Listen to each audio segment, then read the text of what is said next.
आजादी के साथ रहना है। उस जमाने में भी कुर्बानियां दी गई और ये तय कर लीजिए कि आज बहन जी जब उन तमाम हकों के लिए खड़ी हो गई तो एक बार फिर अगर ये वक्त कुर्बानी मानता है तो बहुजन समाज पार्टी का एक कार्यकर्ता हर कुर्बानी देगा। लेकिन 2027 के अंदर हकों के, दलितों के लिए, वंचितों के लिए, अकलियतों के लिए हर वो इंसान आज जो त्राही महसूस कर रहा है, गिरफ्त महसूस कर रहा है इस मुल्क के दोस्तों, मैं आपको सिर्फ ये बताना चाहता हूँ कि आज जिस हिंदुस्तान के अंदर हम जिंदा है, आज हिंदुस्तान के अंदर जिस हम हकों के साथ खड़े हुए हैं, जरा याद कीजिए एक दौर वो भी था किसी को इज्जत के साथ दबे कुचले पिछड़े को चंद लोगों की हुकूमत ऐसे के अंदर एक दलित परिवार में पैदा होकर तमाम सामाजिक अन्याय को बर्दाश्त करते हुए तमाम कुर्बानियों के साथ चलकर जिस तरीके से बाबा साहब ने एक आजादी की और इज्जत की लौ जगाई, जिस तरीके से बाबा साहब ने एक सबके हकों की लड़ाई को लड़ा, जिस तरीके से बाबा साहब ने अपनी तमाम इल्म और तमाम तालीम का सहारा लेकर हिंदुस्तान के लिए वो हसीन संविधान दे दिया कि आज हमें वो हकूक और वो जिंदगी देता है कि आजादी के साथ अपने मुल्क के लिए खड़े होकर के हम भी ये कहें कि हमें भी इस मुल्क की तरक्की के अंदर अपनी हिस्सेदारी को निभाना है। बेनीवाल साहब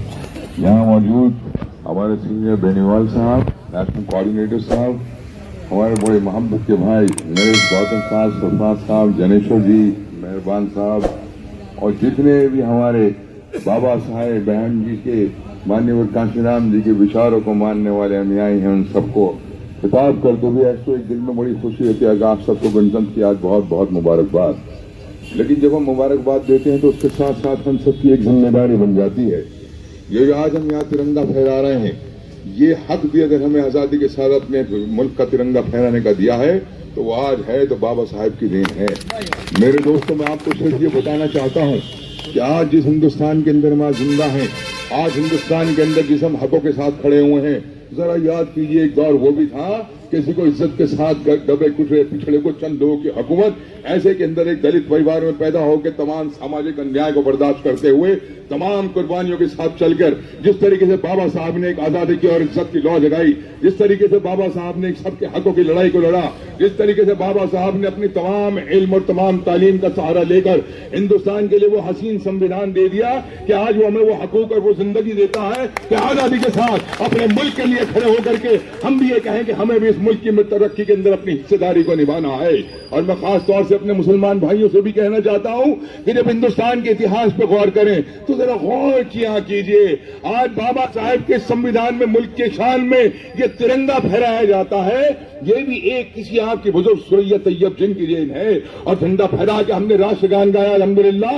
और नारा लगाया जय हिंद, जय हिंद, ये आबिद हसन सफरानी की देन है। तो याद करो इसके अंदर कैसे बाबा साहब के विचारों के साथ सबने ये तय पाया कि हकों के लिए लड़ना है तो आजादी के साथ रहना है। उस जमाने में भी कुर्बानियां दी गई और ये तय कर लीजिए कि आज बहन जी जब उन तमाम हकों के लिए खड़ी हो गई तो एक बार फिर अगर ये वक्त कुर्बानी मानता है तो बहुजन समाज पार्टी का एक कार्यकर्ता हर कुर्बानी देगा। लेकिन 2027 के अंदर हकों के, दलितों के लिए, वंचितों के लिए, अकलियतों के लिए हर वो इंसान आज जो त्राही महसूस कर रहा है, गिरफ्त महसूस कर रहा है इस मुल्क की आन बान शान के लिए, हम में से हर इंसान बाबा साहब से प्रेरणा लेते हुए, अपने तमाम बुजुर्गों से प्रेरणा लेते हुए बहन जी के साये में एक बार फिर हर कुर्बानी देगा और मुल्क को बुलंदी पर पहुंचाएगा। और वो जब भी हो सकता है उसका पहला कदम कि आने वाले चुनाव के अंदर 2027 में बहन जी की सरकार कायम करनी है। आइए इसका आजम ले, इसका प्रण ले, हाथ उठा करके कहिए इंशाअल्लाह।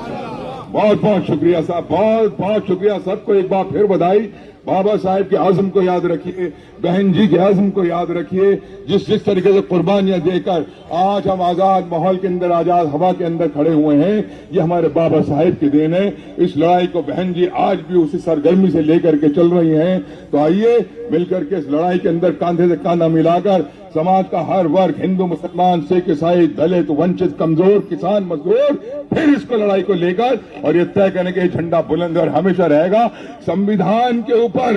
जो लोग ये सोचते हैं नापाक निगाह से कि हिंदुस्तान के अंदर बाबा साहेब का संविधान खत्म हो जाए, ये असल खतरात हैं। जो लोग ये ख्वाब रखते हैं कि हिंदुस्तान नागपुरिया कानून से चले, ये नागपुरिया कानून लागू हो जाए, तो आज हमें ये तय करना है ये देश चलेगा तो बाबा साहिब के संविधान से चलेगा। और इसके लिए हम हर कुर्बानी एक फौजी, एक सिपाही की तरह खड़े हो जाएंगे बहन जी के, लेकिन इस संविधान की रक्षा करेंगे। यही सारी लड़ाई है। बहुत बहुत धन्यवाद, बहुत बहुत धन्यवाद। जिंदाबाद, जिंदाबाद, जिंदाबाद। जिंदाबाद